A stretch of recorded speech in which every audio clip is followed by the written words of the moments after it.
beautiful, beautiful, really, really magical. So welcome back to all of you joining us from the planetaria, the museums, the theaters across the country, and a fresh hello to those of you who have just come online live via cosmosontv.com, live stream, the Academy of Television Arts and Sciences website, and our other online partners. I was keeping track, and Cosmos Live was trending during the presentation, so that's very exciting. And now we've got all these new people. We don't need Ellen DeGeneres or Meryl Streep. We can break Twitter if we all work together. For those of you who weren't with us earlier, I'm Joe Early from Fox. I am your host this evening, and we are coming to you live from the Cosmos Pavilion at the Griffith Observatory in Los Angeles. Now, before we start with the Q&A, for those people who have just come online to join us, we are going to take one more quick look at Cosmos. Enjoy. This is the cosmos on the grandest scale we know. A network of 100 billion galaxies. The origin of life is one of the greatest unsolved mysteries of science. Come with me. Our journey is just beginning. We have only just opened our eyes. Cosmos premieres Sunday at 9 on these Fox and National Geographic networks. That was just a taste of what Cosmos delivers. Rich, epic storytelling combined with stunning, jaw-dropping visuals. It is a truly meaningful project about space, nature, life, and humanity, and we are all so proud to be a part of this incredible project. We have a great night ahead of us, so we're going to get started. And if you're going to help me welcome out our amazing Cosmos team, first, we have world-renowned astrophysicist and author, recipient of the NASA Distinguished Public Service Medal, and director of the Hayden Planetarium, our incredible host, Dr. Neil deGrasse Tyson. Thank you. Hello. Can I sit here? Okay. There's nothing like hosting next to the host. Next up, an award-winning writer, producer, and best-selling author who has dedicated her life to the cosmos and even has an asteroid named after her. Please welcome back our brilliant writer, executive producer, director, Annie Dreehan.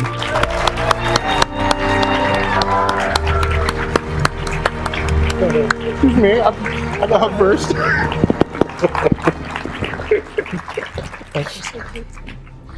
Next up, a genius.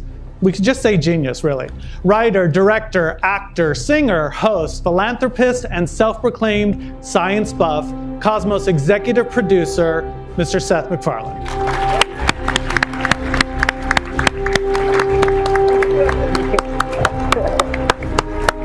Next up is Cosmos studio president and executive producer who partnered with Annie 7 years ago to bring a new Cosmos to worldwide television, Mitchell Canold. Next up is Emmy Award nominated director and our executive producer and director of Cosmos, Brandon Braga.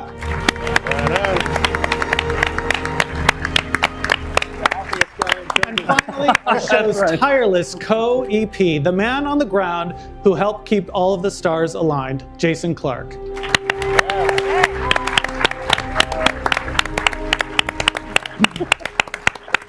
Okay, so if you are watching online and you would like to submit a question, please just tweet it with the hashtag CosmosLive. That will also help us trend again.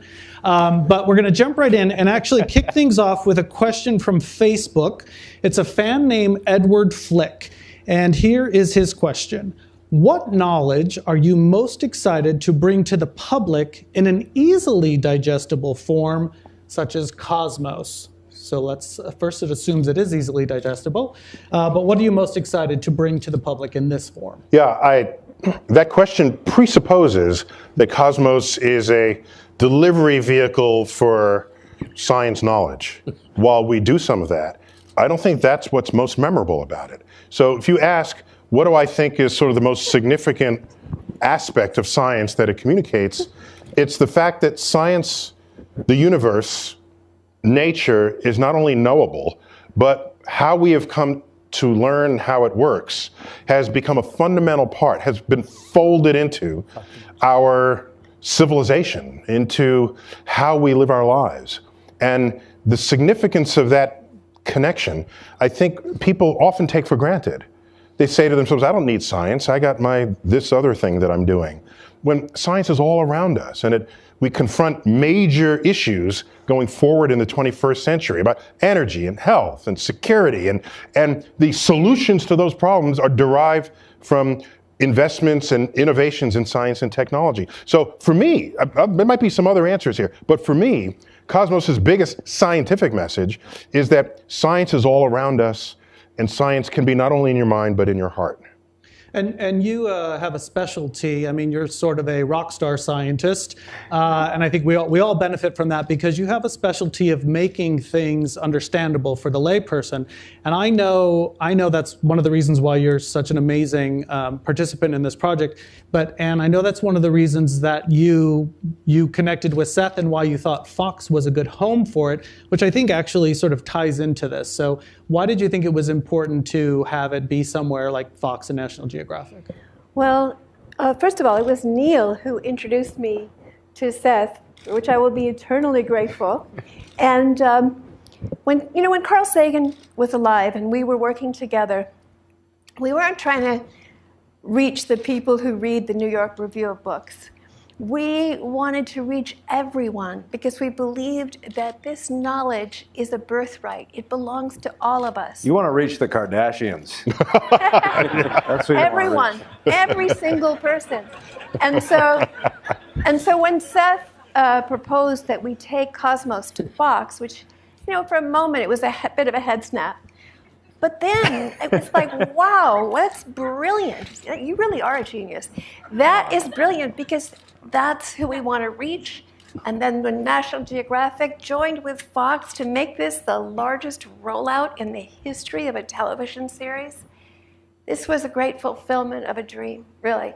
And I can't imagine a better place. I've got to tell you that Mitchell Kenold and I started out on this road 7 years ago. Went to the usual suspect networks that would probably want a science-based series. And it was really interesting to both of us that while everybody wanted Cosmos, they knew it was kind of a unique form of science-based entertainment, that they wanted to control it. They wanted to be able to edit out the uncomfortable parts. And I said no. And I am so glad I did because then Seth brought us to Fox and National Geographic. And in the 4 years that we've been working together, that has never once been an issue. And I'm so thrilled to have the freedom to make the Cosmos that we hope will be worthy of the original. Fox specializes in discomfort. Right. Well, we've actually discussed the head snap was happening on both sides because there were many of us at Fox that were saying, Cosmos on Fox? No, how are we going to do that?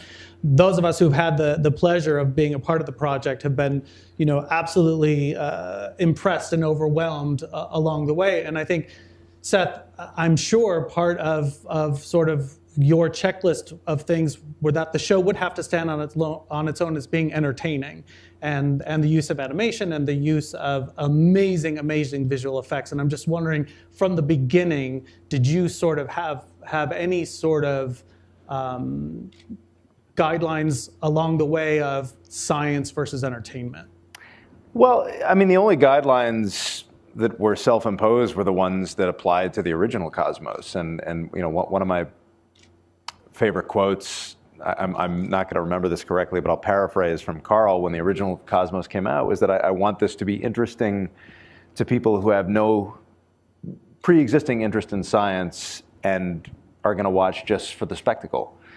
And that was what we wanted to preserve. The idea that this was certainly educational and inspiring, but that it would have a certain P.T. Barnum element as well, which the original Cosmos had in an immense way. I mean, it was particularly for 1980. It was an extraordinarily visually diverse array of images, and he worked on it. And here, you know, Did you really work on it? I mean, the idea was I mean, there are two people who don't get recognized enough, and I'm going to indulge myself. They're probably here. Our animated sequences that were supervised by Caravallo. I don't know if she's here.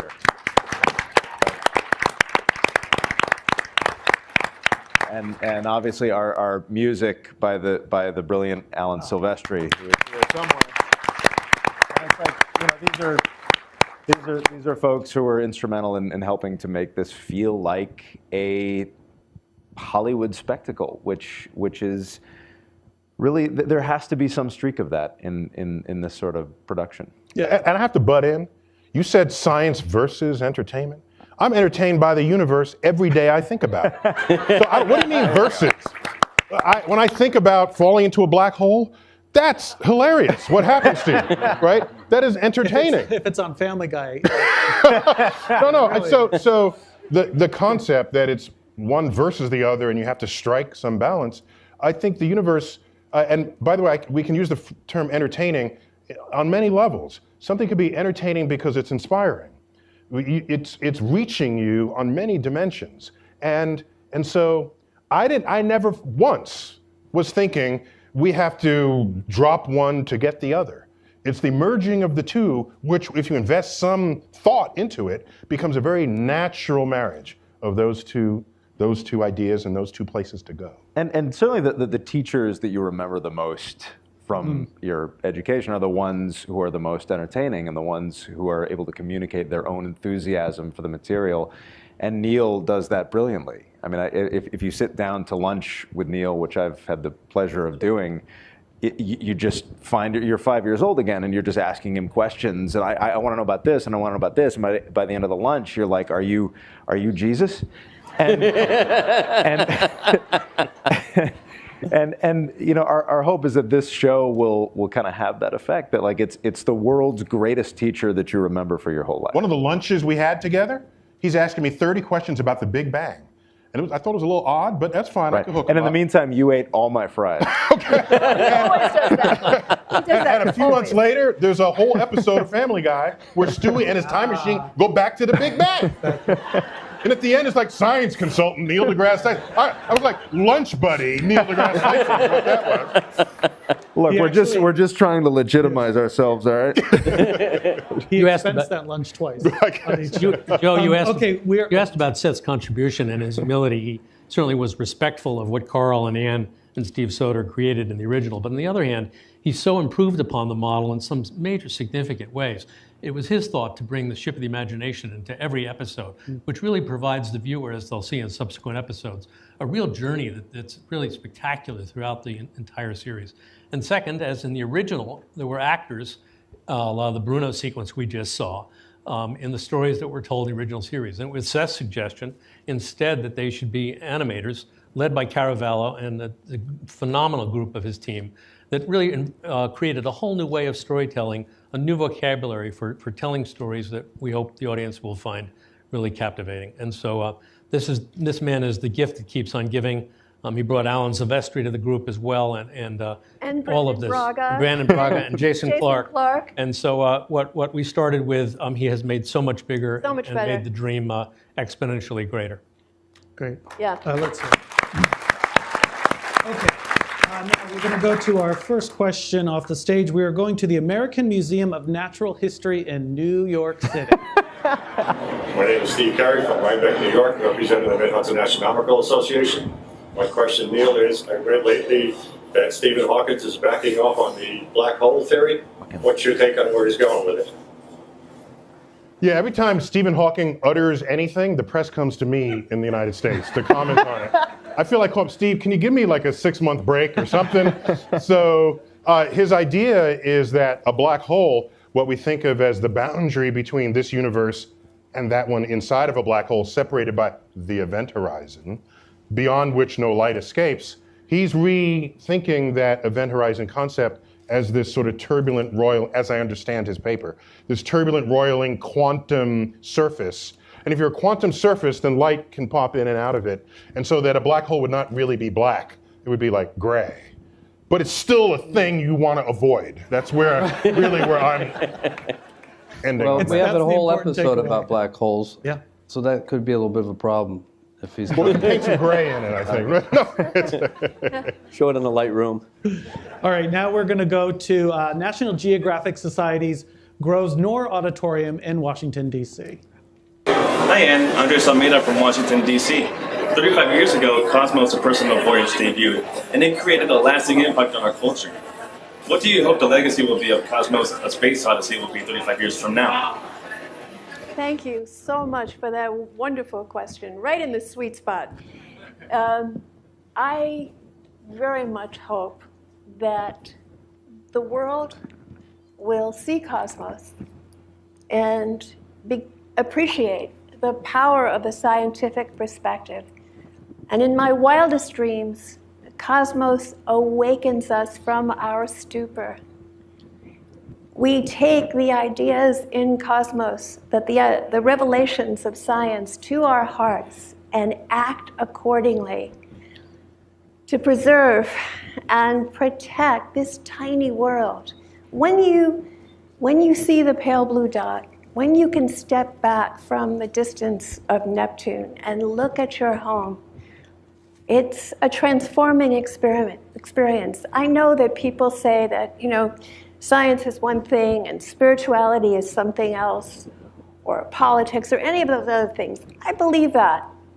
But I also believe that you can't take in what science is telling us about global warming, about the fragility of our home, about the ancient continuity of which we are a part, without feeling some sense of responsibility to preserve it and to pass it on to the next generation. And if Cosmos were to inspire those feelings in enough people around the planet, then I can't imagine how gratifying that would be.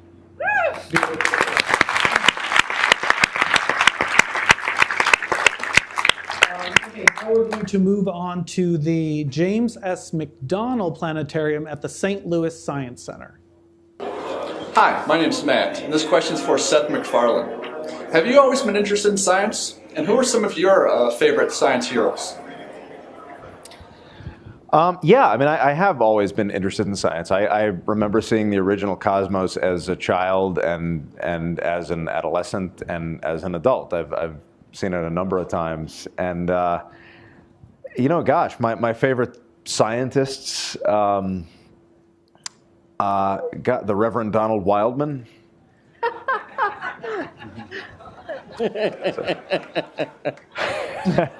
Great. Sorry. Obviously, Carl Sagan, Neil deGrasse Tyson, of course. Richard Feynman is a guy who I enjoy reading very much. Great one. People who are able to, I don't know anything about mathematics. I was a terrible math student, and so people who are able to translate the language of quantum physics, the language of mathematics, into a form that I can process and appreciate and experience wonder over. Those are the teachers that I respond to, and one of the reasons we all love Neil so much is that he's a guy who has that gift. He's a guy who can take a mathematically complex premise and explain it to you in a way that is accessible and communicates his own enthusiasm, and eat all your fries in the process. Sorry, I shouldn't be holding that over your head. It happened once. And they were good fries. Every time. I think I've heard both Seth and Neil talk about inspiring young people, with the program, along those lines of sort of awakening in people and understanding that there are careers in these fields that they didn't know about. All right, first of all, I don't think kids need any inspiration at all to have wonder about the natural world around them, or to discover. That's all they do. If you let them, all right? If you let them run loose in your yard, that's the end of your yard, but they would have been totally exploratory under the rock, the bark of the tree, the leaves, in your home. They'll break stuff, but these are experiments. And so I'm worried about scientifically illiterate adults. They run the world. They wield resources. They're in charge, and they outnumber the kids. So the kids will see cosmos. Yeah, I love that. Yeah, we all knew. It's the adults. It's everybody, yes. But the issue in modern time is, do adults have the wisdom and insight brought to you by a scientific perspective to actually lead this world into the future? Because it doesn't matter what you do with the kids. The adults who are in charge don't have it. You are throwing seeds to fallow ground. All right. Don't get me started. I think I did. Here's a question from Twitter. It comes from @KobeCobb. And this is an interesting one. Do you think time is slowing down? As in, is the universe really expanding faster, or has time slowed down since the Big Bang? I keep trying to figure out how to get more time in my day. Easy question. Okay, so these are very interesting questions, and there's a cottage industry in physics and astrophysics where we ask, are things the same between now and the past, or have they somehow changed to fool us into thinking that something has changed? It turns out what an atom does with the electron in the nucleus, when electrons change energy levels, when they spin, when they do these quantum things, we can measure exactly the same phenomena in atoms across the galaxy as we can here. And there's something called the fine structure constant. It is a constant of nature, hardly ever gets out to the public. But it is one of the greatest measures of the constancy of the universe, not only across space, but through the depths of time. So, in fact, the constants of nature, as we have come to query them, and as they have come to respond to us, have been the same throughout space-time. So that's a no. Great answer. No, yes. No. Make sure. Okay, sorry. I'm like watching his lips. I think it's a no. It's like, no, we're cool. Okay, good. Excellent. We got the expanding universe thing. Okay, great. Let's go to London, see if we, this one I can handle. I can understand the question. Let's go to London. I think we're at we have a fan who's in front of the National Geographic Channel offices in London, England. Hi, this is Danny from London. My question is, what is your favourite fact about the universe? Let's start with Jason. My favorite fact about the universe. Thank you for that. Working on Throw me the easy one. Working as Cosmos must have exposed you to a lot of new facts. You know, I've learned so much on this, and the one thing I've learned is that just work the Queen into that somehow, and you'll be fine. This has been an adventure, and that science is not an experience of book learning. It's an adventure, and Cosmos has been this. You know, there's so many great stories that haven't been told that when you hear them are about our human experience, and they related to me on a very, emotional level. I was surprised all along the way on how much I was moved by the stories, whether they were past scientists or whether they're truths about this universe that we live in. So I don't have a favorite fact about the universe, but I can say that I have been exposed to something by the experience of working on Cosmos that I think has changed me and made me a deeper person. And I think they're great stories here, and I'm excited about. And Brandon, you have such an impressive body of work dealing with science, science fiction. And this obviously is more science fact. Is there a favorite fact about the universe that comes to mind? That is an impossible question to answer. Thank you, Brandon. I'm still mulling over the time travel answer. About favorite fact about the universe. My favorite new idea is the idea of the multiverse, which is touched upon briefly in episode 1. That there's maybe an alternate me that's happy out there. And that's 500 visual effect shots from now. But But the multiverse concept, which, Neil, is relatively new, is really cool. And I really hope, a commonly asked question I've been getting is, why Cosmos, why now? And I'm like, when is it not a good time for Cosmos?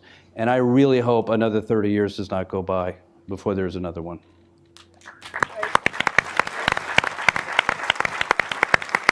I'd offer a little different spin on the fellow's question.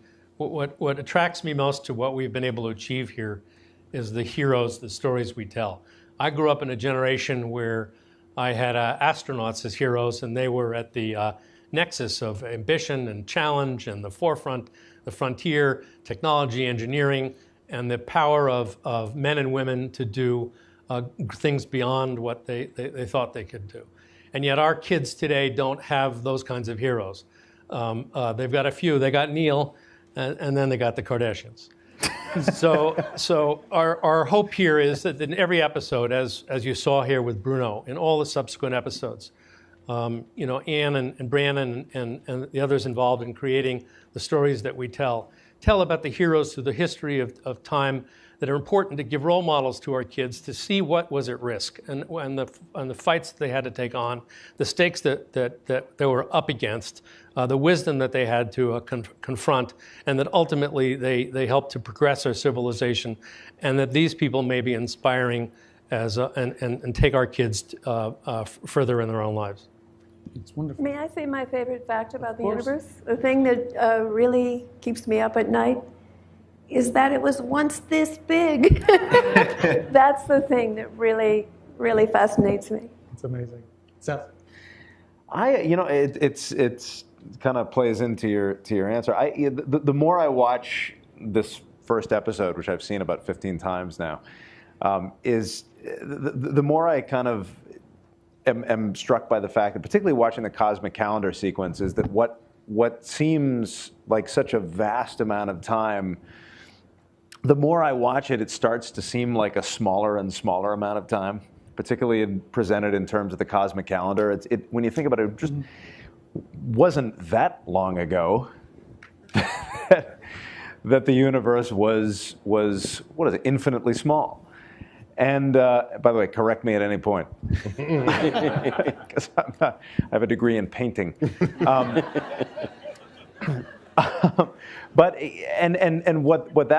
What's interesting to me about that is that we think of ourselves as, okay, here's evolution and then here's us at the end, but we're really not at the end. We're the guy holding the crude tool halfway up the line, and I wonder, what will our descendants, how many billions of years from now, think of us, and will we be viewed as the Tiktaalik crawling out of the ooze? Yeah. So interesting. Yes. Neil? Well, I'm actually online already, commenting on what I think is the most astonishing fact about the universe. It's the first YouTube video that ever went viral for me, but I didn't make the video. Some videographer with too much time on his hands converted an answer I gave to Time magazine into a video. So it relates to the fact that we are derived from stars, okay? And we displayed that in episode 1, but I'd like to add one to that. What we've come to learn over time is that the universe really doesn't make anything in ones. To think that Earth is special and alone, no, we're one of multiple planets. The sun, no, sun is one of billions of other suns. Our galaxy, not one of 100 billion galaxies. Our universe, maybe we're one in a multiverse. And if you follow this reasoning, perhaps the multiverse is just one of many. You just blew my fucking mind. Wow.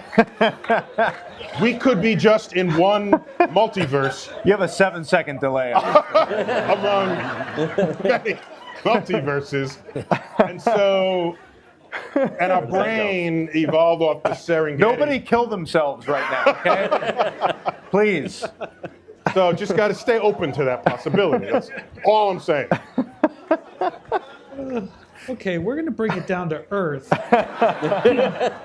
This is actually one that I saw when I was backstage that I thought was, I just thought was I knew we were going to be dealing with a lot of heady questions, and I thought it would be good to have one that was really about the scope of this specific production. I just saw this tweet. It was a guy called Just That Guy, and the question was, how many locations were visited, and how many people were involved in the production? Oh, I guess Dean Goodwin. A zillion, but somebody has the accurate number. So we've been shooting all over the world since last January. Approximately 7 days, dozens of countries. I think, more importantly, though, we visited places that were important for the stories that they told, that gave a spread throughout the world, because we want a worldwide audience, and that typified the kind of geography and geology that figures into the science that we tell. And in terms of people, nearly 1,000 people have worked on the series, 750 directly with our team here, and another 250 or so with a dozen special effects houses around the world. And as a fellow named Fred Friendly once wrote, television is the 1,000-pound pencil, meaning you got to really hold that thing really carefully with all the people who get to touch the product. And with 1,000 people involved, really the fact that we've come up with something that is hopefully you'll find cohesive and engaging and impressive is Anne's focus here, to keep these 1,000 people along a singular vision for the show that we've created. Well, you can tell it's so impressive. You can tell it's a passion project for everyone who is working on it, and it's been the same also on the Fox and Nat Geo side as well. I think inspired by the work that you all have done has really led us, I think, to understand it in a new way and to try to make it be as successful as possible so many people around the world can see it as possible.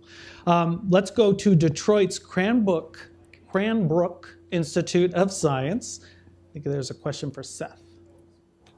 I'm Kyle McGrath. I'm from Detroit, Michigan. My question is for Seth MacFarlane. What was your vision for animating some of the sequences in the new series? Well, this is really a question for Caravallo, but I will answer it as best I can. We wanted to strike a balance between animation-wise, between a look that was narrative-based, that was something that was accessible, but at the same time felt different from what you normally see in primetime animation, and that was a challenge. It couldn't be an art film, but at the same time it couldn't be Disney. So it had to be something that was very specific and very unique to this series. And Cara and her team really are the ones who deserve the credit for putting this together and for coming up with that style, because it really is a challenge. I mean, in the original Cosmos, it was all shot in live action, and those are great sequences. These historical scientific, the history of science, these sequences were compelling, but at the same time you run into the problem that if you're shooting in live action, you have limitations with sets, with locations, with how much you can do. And in 2014, we thought, well, we have to expand it in some way for today's audience, and animation and the richness, the life that it is capable of bringing to these sequences seemed like the right way to go. And so it was a balance between the narrative and the artistic, and hopefully we've struck a Goldilocks zone. What I like most about the animation is there's photorealistic texture mapping onto the surrounding scenes, the cobblestone or the walls of the banners, the sky, the trees, and so it gives it just a different feel. Like you said, it's not Disney and it's not something you otherwise. We talked about with Cara bringing real physics into that, whether it's fire or any of those kind of things, and the way the light, and that seems to be something that makes it a little more accessible and feel like part of Cosmos. One of my favorite moments of this episode is when Bruno is waiting to be executed, and he imagines that the cell walls fall away, and he floats one last time in his mind through the universe. I don't think you can do that effectively if it's not animated. Yeah. I don't think you would have done that with live action and had it look anything like it was like the Flying Nun or something. But that's I think really those magical moments could only have happened, for example. And directorially, whether it's live, Neil, on location versus on green screen versus the visual effects that you knew were coming or the animation, was that a challenge to cover such a huge range in one program? Was it exciting? Well, as Mitch mentioned, a lot of people worked on this show, and we shot for, just a correction, 70 days, not 7. Just to make the records. For Mitch, it felt like 7 days. I guess. Time. But one of the great things about this Cosmos is it uses a wide range of visual. It has a large visual palette to bring Anne's scripts to life. That involved a lot of people doing different things, and thousands of visual effects shots. We could go to the Grand Canyon. We could go to Iceland. We can't go to the edge of the universe. So we had to create, obviously, a lot of this, and it looks pretty damn good. And what I enjoyed most was, I don't do this all the time, and so in the Ship of the Imagination, where it's all green screen, obviously, but I'm conjuring where we're supposed to be in the universe at the time, and Bill Pope, our director of photography, he said, well, we're and also a series director. So as we descend to the sun, and I can feel the sun because I know the sun and I know how hot it is, so I'm doing it. He said, no, Neil, you have to look a little more to the left on this one. so it was Bill Pope, who directed the Matrix trilogy, knows to do interesting things with the camera. And one of the great joys of this project was knowing that the camera and what the camera is doing for us is itself a character, a participant in the storytelling. And you only get that when you tap the talents of people who have previously used this formidable experience for first-run films. Previously using this to tell the stories of dramas. Now we tell the story of the universe. And I feel privileged just to be around people who have had that depth of experience.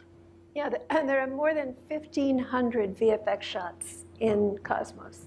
And in the beginning, various VFX supervisors were telling us, it's impossible. You should quit now. You can't do this. Do you remember?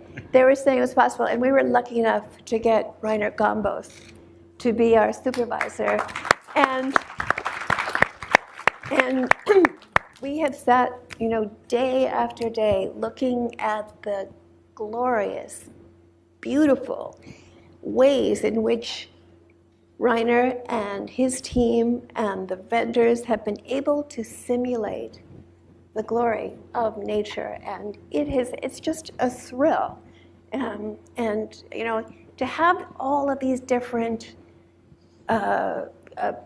crayons to draw the picture of Cosmos with, to have the animation, the VFX, Neil's brilliant performance, his great personality, all of these elements. I do. Okay, no.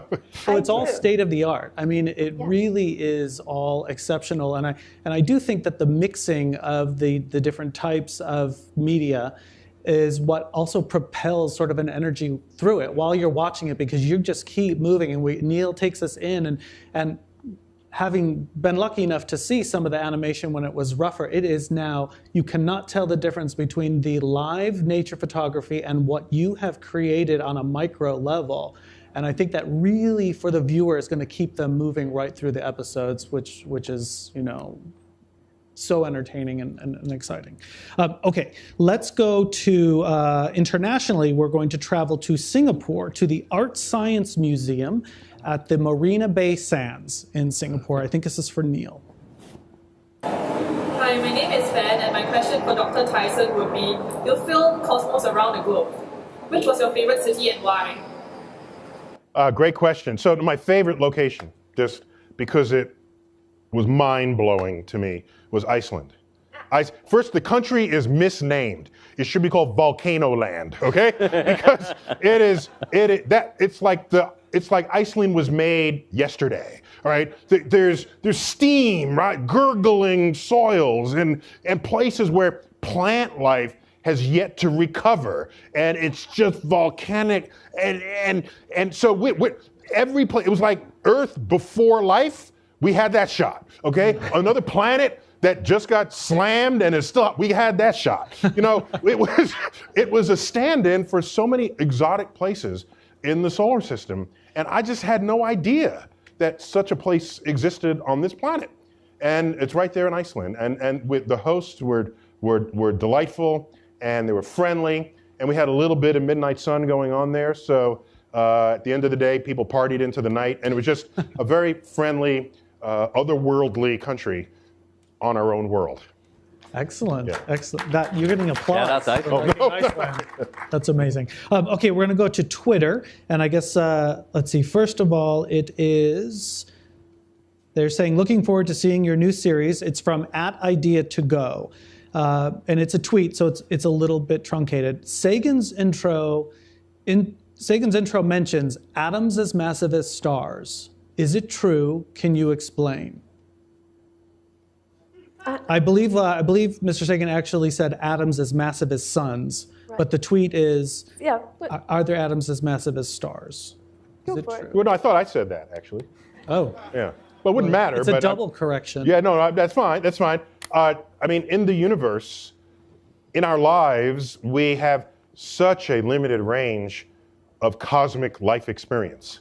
The temperature range in which we experience and live, the range of density, the range of, just think about how restricted our lives are compared to what is possible to experience in the universe.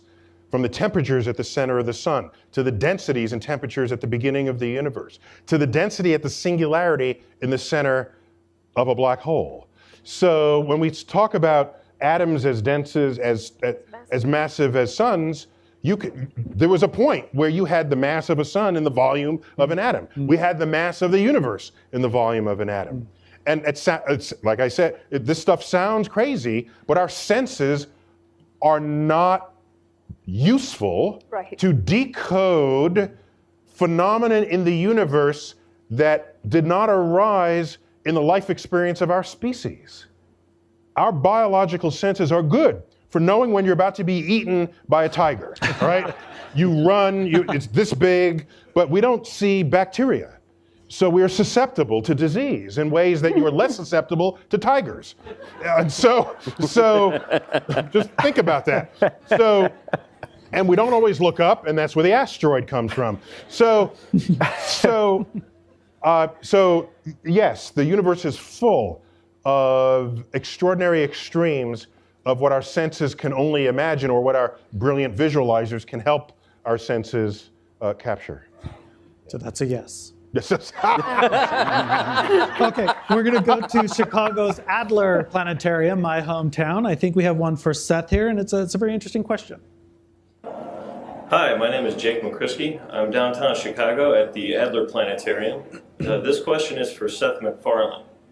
How did you meet Anne Druin, and how long have you been collaborating with her on the Cosmos project? You touched on it a little bit earlier, but yeah, Anne and I fought in Korea together. She won. She won. Yeah.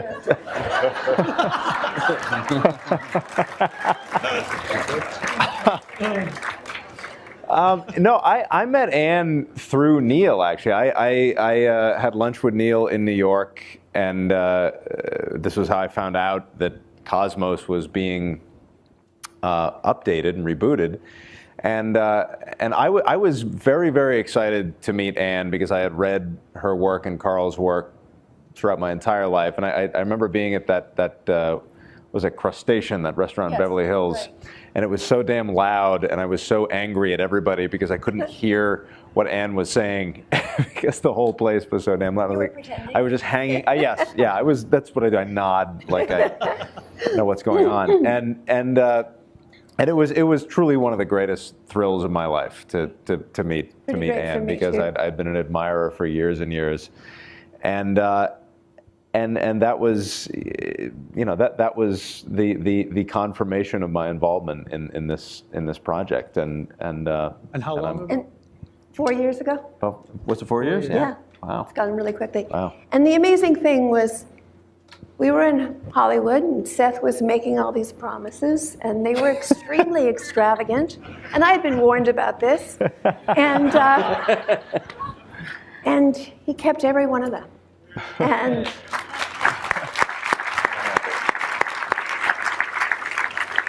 okay, here is a question from Facebook fan Darren Matisco. It's for the whole panel. If given the chance to leave Earth for another world that has intelligent life on it, but you could never return or communicate with Earth again, would you go? I won't even drive to Culver City.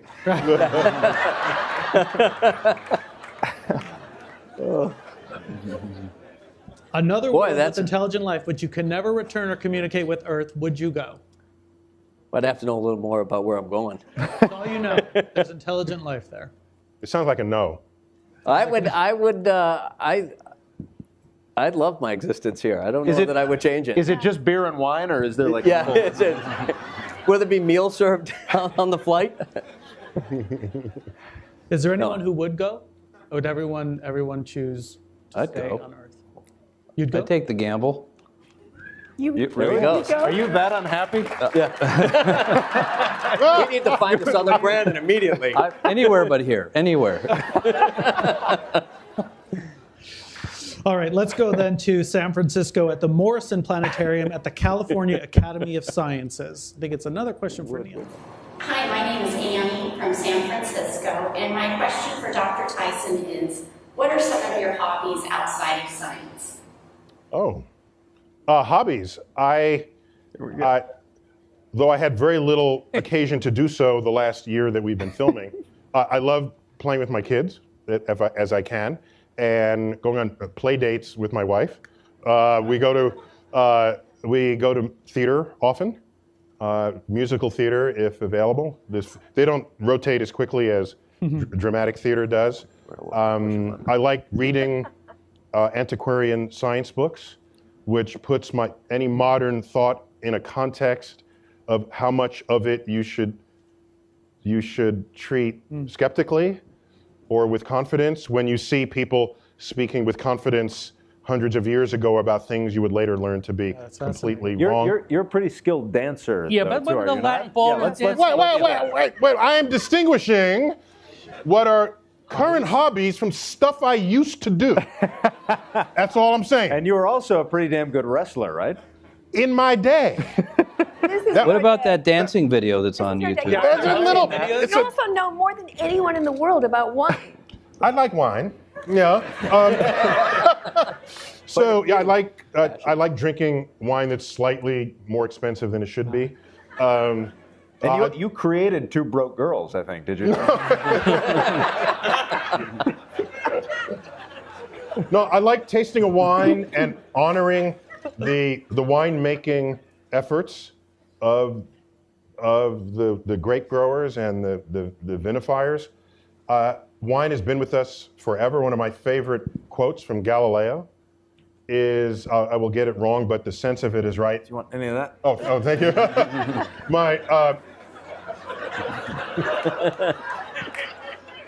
Galileo said that the sun can hold all the planets in their appointed orbits without fail, yet manage to ripen a bunch of grapes as though it had nothing else in the world to do. That's beautiful.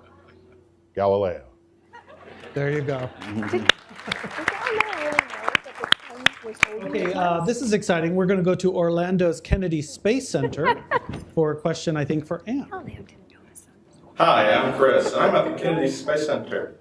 Do you think humans inhabited Mars and then came to Earth when Mars became uninhabitable? No.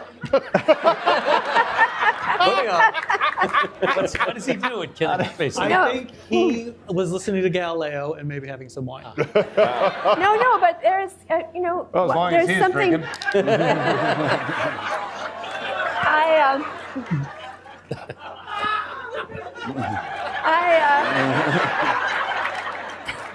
I think what he might be thinking is of the Martian micrometeorites, and there might be some. He's not completely. I mean, I don't think humans, migrated from Mars.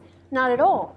But the possibility that early life came from elsewhere in the solar system in its most inchoate state is a totally as we even say in the show, a possibility. It's the thing we don't still yet know. Yeah, we learned that when an asteroid strikes, we learned that when an asteroid strikes, it can send a sort of reverse shockwave back up and cast rocks into space. Right. Rocks that can have life as stowaways in the nooks and crannies. And here's the part where you cue the Twilight Zone music. We have life on Earth. By the way, space is dry, cold, and radiation intensive. We have life forms on Earth that are resistant to radiation on a scale that Earth does not need you to be resistant to. We have life forms on Earth that survive extreme conditions that they don't have to survive. Why do they have these properties? And it has been suggested that life on Earth may have germinated on Mars, gotten thrust across space through interplanetary space, landed on Earth, seeding life on Earth with life forms that include those that are radiation resistant, as well as life that you can freeze dry, reliquefy, and have them come back to life. That's amazing. So it is not a completely crazy idea that life on Earth came here from Mars, making all of us descendants of Martians, if you want to think about it that way. And one last point about one last point about that. If you have everybody, keep going. No. Now you forgot your last point. That's what happens. I'll come back to it. Go on. No. We're I'm like, I don't care. Keep going.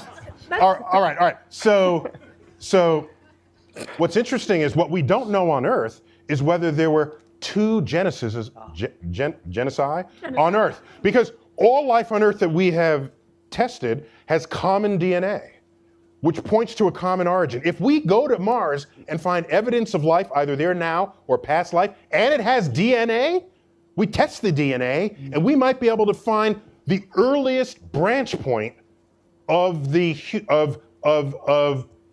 biology on Earth, starting on Mars. Now, if we find life and it has no DNA, that's more interesting because it meant its identity was encoded in a way that had nothing to do with anything we understand life to be. And that would be cool. But now, one last thing. Ready? Okay, watch this. Ready? Okay, so if rocks can hit and thrust other rocks into space, which they do, and they land on other planets, we know the surface of the moon has been pristine. Yes, it gets slammed, but nothing gets eroded. There's no weather, there's no earthquake, moonquakes, nothing. If you land there, you are there. It has been suggested that maybe the impact that took out the dinosaurs 65 million years ago cast Earth rocks into space that landed on the moon. And if you search the moon for rocks from Earth, they may contain fossil evidence that goes all the way back to the beginning of life on Earth, getting us evidence of life farther back in time than we could possibly recover from Earth itself. Incredible.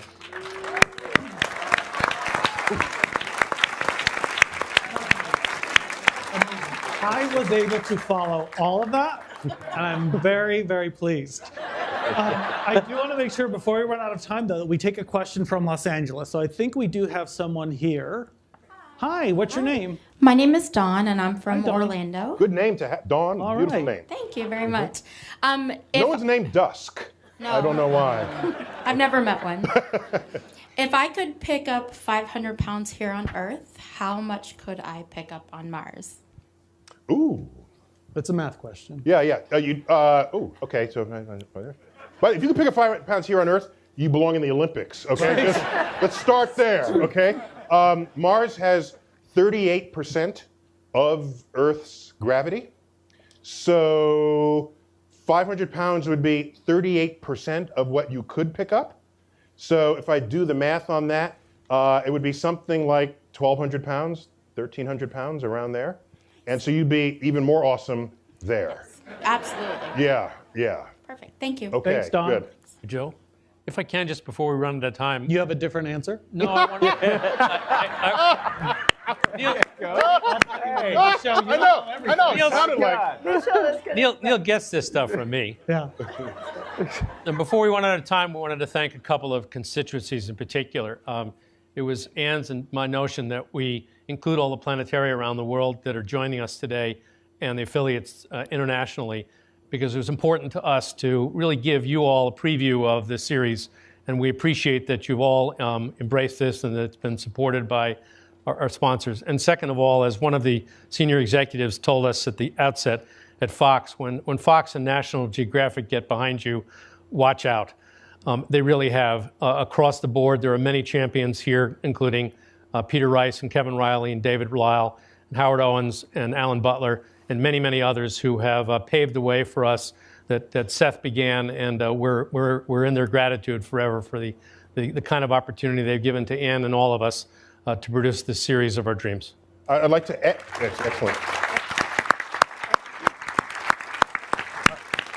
I'd like to add that for urban residents, for so many of us, as I was, our first encounter with the night sky is your city's planetarium. And so it's just, I feel very warmed knowing that we have some of the major planetariums out there joining us.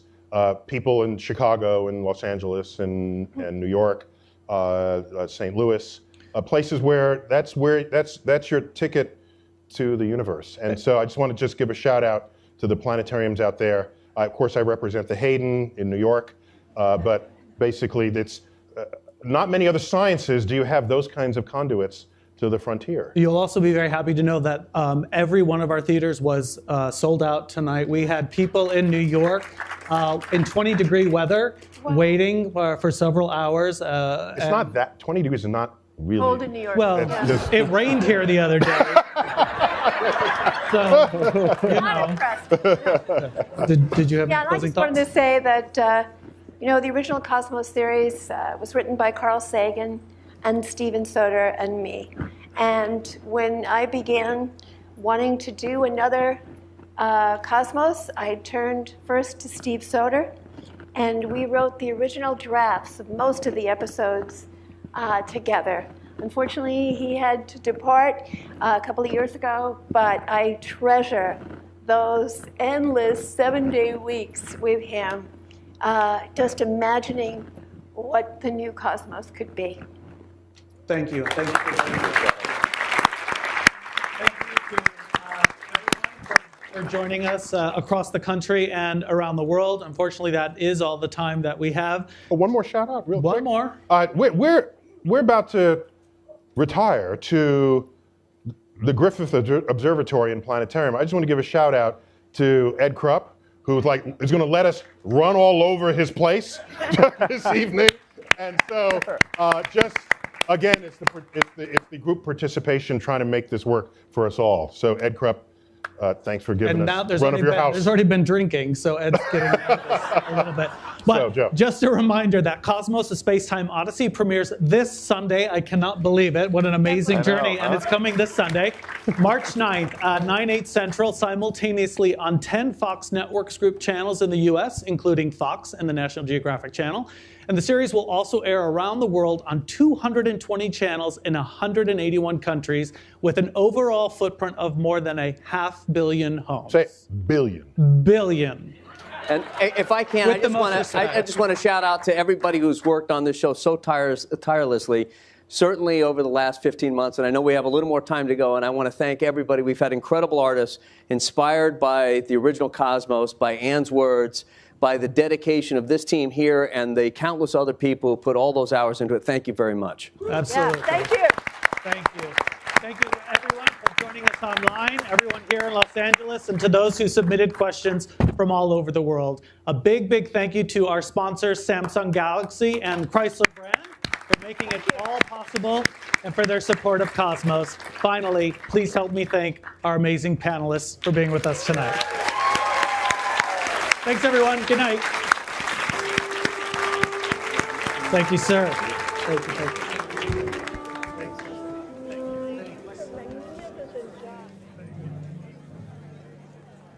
Thank you so much. Thank you, thank you, thank you. Okay, big life moment here. Little Jack's finally ditching the training wheels and hopping on a big boy bike. Wait a second. This is the ride of his life. We can do better than an 8-megapixel picture. That's what I'm talking about. A full HD 13-megapixel camera with drama shot. Attaboy, Jack. This ride just got 4 times sweeter. I think we know which one of these photos is going to Grampy and Nana. The full HD 13-megapixel Galaxy S4 with drama shot.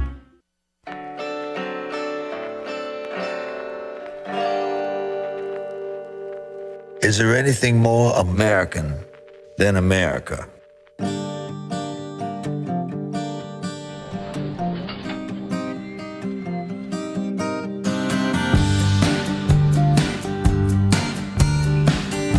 Because you can't import original. You can't fake true cool. You can't duplicate legacy. Because what Detroit created was a first and became an inspiration to the rest of the world.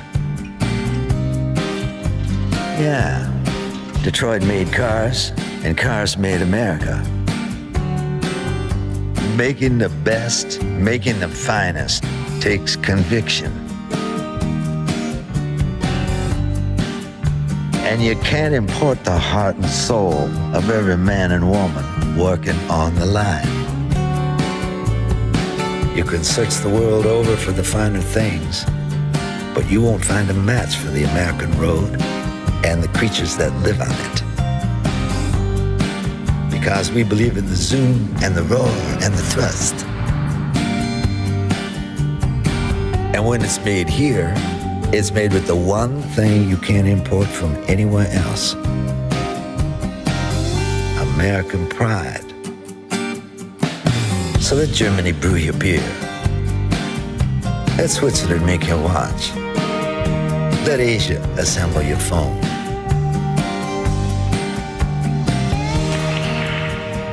We will build your car. Things have changed. Things have changed.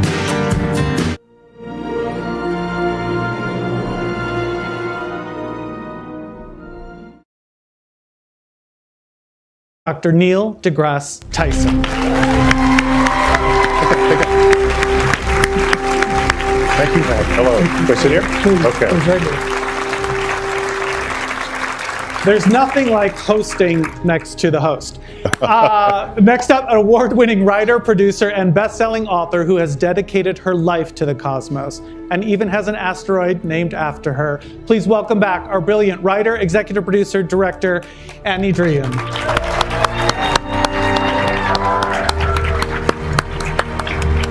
Excuse me, I go up first.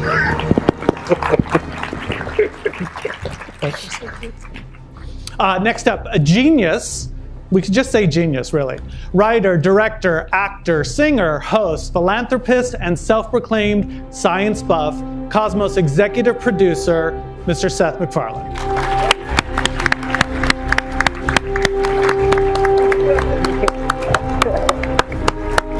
Next up is Cosmos studio president and executive producer who partnered with Annie 7 years ago to bring a new Cosmos to worldwide television, Mitchell Canold.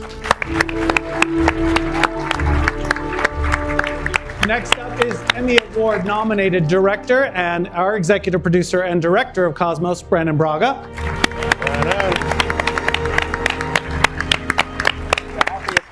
And finally, our show's tireless co-EP, the man on the ground who helped keep all of the stars aligned, Jason Clark.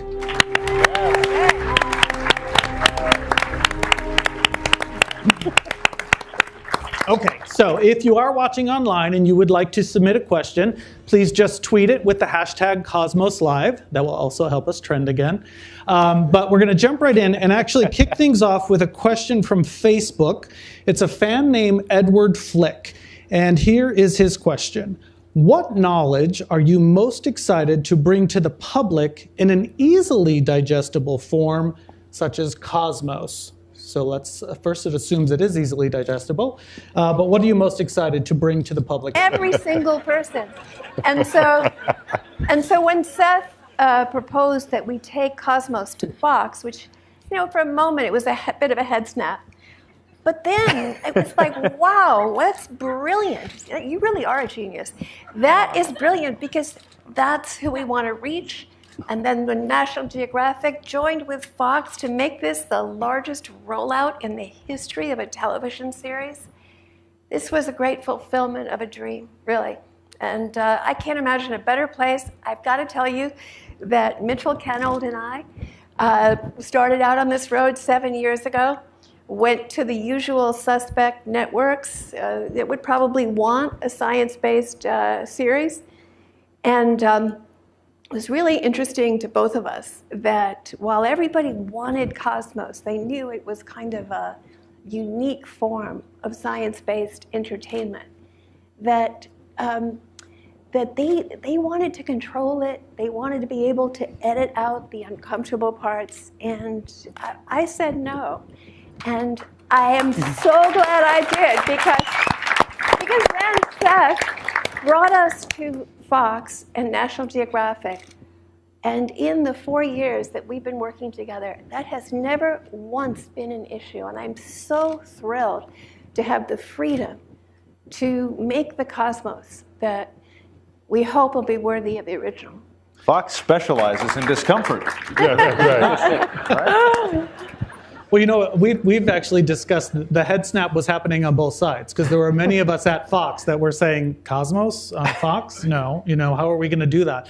Those of us who've had the pleasure of being a part of the project have been, you know, absolutely impressed and overwhelmed along the way. And I think, Seth, I'm sure part of sort of your checklist of things were that the show would have to stand on its own as being entertaining, and the use of animation and the use of amazing visual effects. And I'm just wondering, from the beginning, did you sort of have any sort of in this form? Yeah, that question presupposes that Cosmos is a delivery vehicle for science knowledge.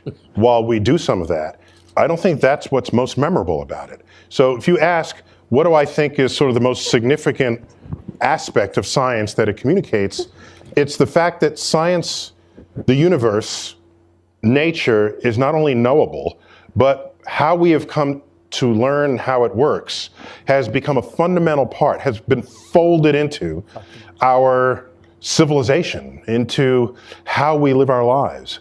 And the significance of that connection, I think people often take for granted.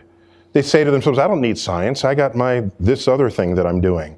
When science is all around us, and we confront major issues going forward in the 21st century about energy and health and security, and the solutions to those problems are derived from investments and innovations in science and technology. So for me, there might be some other answers here, but for me, Cosmos' biggest scientific message is that science is all around us, and science can be not only in your mind, but in your heart. And you have a specialty. I mean, you're sort of a rock star scientist, and I think we all benefit from that because you have a specialty of making things understandable for the layperson. And I know that's one of the reasons why you're such an amazing participant in this project. And I know that's one of the reasons that you connected with Seth and why you thought Fox was a good home for it, which I think actually sort of ties into this. So why did you think it was important to have it be somewhere like Fox and National Geographic? Well, first of all, it was Neil who introduced me to Seth, for which I will be eternally grateful. And when Carl Sagan was alive and we were working together, we weren't trying to reach the people who read the New York Review of Books. We wanted to reach everyone because we believed that this knowledge is a birthright. It belongs to all of us. You want to reach the Kardashians. That's who you Everyone. Guidelines along the way of science versus entertainment? Well, I mean, the only guidelines that were self-imposed were the ones that applied to the original Cosmos. And you know, one of my favorite quotes, I'm not going to remember this correctly, but I'll paraphrase from Carl when the original Cosmos came out, was that I want this to be interesting to people who have no pre-existing interest in science and are going to watch just for the spectacle. And that was what we wanted to preserve. The idea that this was certainly educational and inspiring, but that it would have a certain P.T. Barnum element as well, which the original Cosmos had in an immense way. I mean, it was particularly for 1980. It was an extraordinarily diverse, visually diverse array of images, and he worked on it. And here, you know, did you really work on it? I mean, the idea was I mean, there are two people who don't get recognized enough, and I'm going to indulge myself. They're probably here. Are animated sequences that were supervised by Caravallo. I don't know if she's here.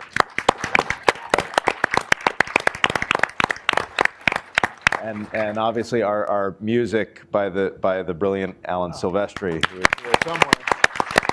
And it's like, you know, these are folks who were instrumental in helping to make this feel like a Hollywood spectacle, which is really, there has to be some streak of that in this sort of production. Yeah, and I have to butt in.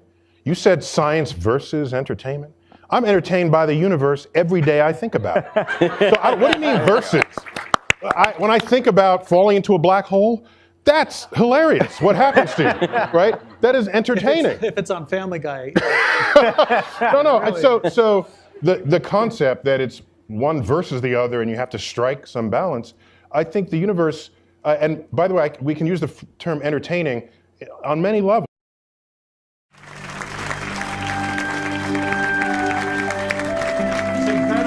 It's beautiful, beautiful, really, really magical. So welcome back to all of you joining us from the planetaria, the museums, the theaters across the country, and a fresh hello to those of you who have just come online, live via cosmosontv.com, live stream, the Academy of Television Arts and Sciences website, and our other online partners. I was keeping track, and Cosmos Live was trending during the presentation, so that's very exciting. And now we've got all these new people. We don't need Ellen DeGeneres or Meryl Streep. We can break Twitter if we all work together. For those of you who weren't with us earlier, I'm Joe Early from Fox. I am your host this evening, and we are coming to you live from the Cosmos Pavilion at the Griffith Observatory in Los Angeles. Now, before we start with the Q&A, for those people who have just come online to join us, we are going to take one more quick look at Cosmos. Enjoy. This is the cosmos on the grandest scale we know. A network of 100 billion galaxies. The origin of life is one of the greatest unsolved mysteries of science. Come with me. Our journey is just beginning. We have only just opened our eyes. Cosmos premieres Sunday at 9 on these Fox and National Geographic networks. That was just a taste of what Cosmos delivers. Rich, epic storytelling combined with stunning, jaw-dropping visuals. It is a truly meaningful project about space, nature, life, and humanity, and we are all so proud to be a part of this incredible project. We have a great night ahead of us, so we're going to get started. And if you're going to help me welcome out our amazing Cosmos team, first, we have world-renowned astrophysicist and author, recipient of the NASA Distinguished Public Service Medal, and director of the Hayden Planetarium, our incredible host,